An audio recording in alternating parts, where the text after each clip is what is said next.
পশ্চিমবঙ্গে বেকার ভাতা ১,৫০০ টাকা। তার মানে একটা ছেলে অনার্স গ্রাজুয়েট হবে, যদি মাস্টার ডিগ্রি নাও করে বা মাস্টার ডিগ্রি করার পরে তার ভবিষ্যৎ কি? দিনে 50 টাকা। দিনে 50 টাকা দিলে সমস্ত যুবকের সমস্ত সমস্যার সমাধান হয়ে যাবে। 50 টাকা কি খেতে পারবে? 10 টাকার নিচে তো কোনো দোকানে চাই নেই।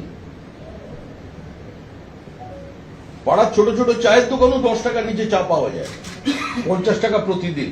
এটা হচ্ছে এই মুহূর্তে পশ্চিমবঙ্গের যুবকের ভবিষ্যৎ। দুয়ারে চিকিৎসা।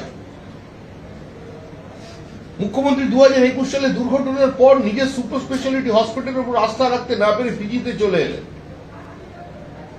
যে সরকার হসপিটালে চিকিৎসা দিতে পারছে না, যে সরকারি হসপিটালে গিয়ে রহস্যজনকভাবে লিফট থেকে মানুষ পড়ে আজকে আরজি করে মারা গেল, কে এই কোম্পানি? কোথাকার কোম্পানি? কিভাবে বরাত পেয়েছে? আমরা কাগজপত্র দেখলাম তো, টেন্ডারে পার্টিসিপেট করেছে।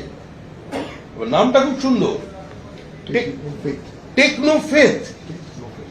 মানে একদম টেকনোলজি দিয়ে বিশ্বাস অর্জন করবে। এবং তারা সেখানে লিখছে যে আমাদের 24 ঘন্টা 3টে শিফটে সেখানে আমাদের লোকজন মজুদ থাকবে।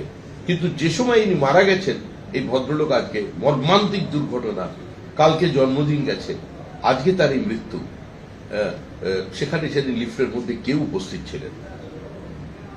যে সরকার হসপিটালে একটা লিফট চালাতে পারে না, সেই সরকার মানুষের কেরিয়ারটাকে লিফট করে 50 টাকা প্রতিদিন দিয়ে তুলে দেবে উপরে।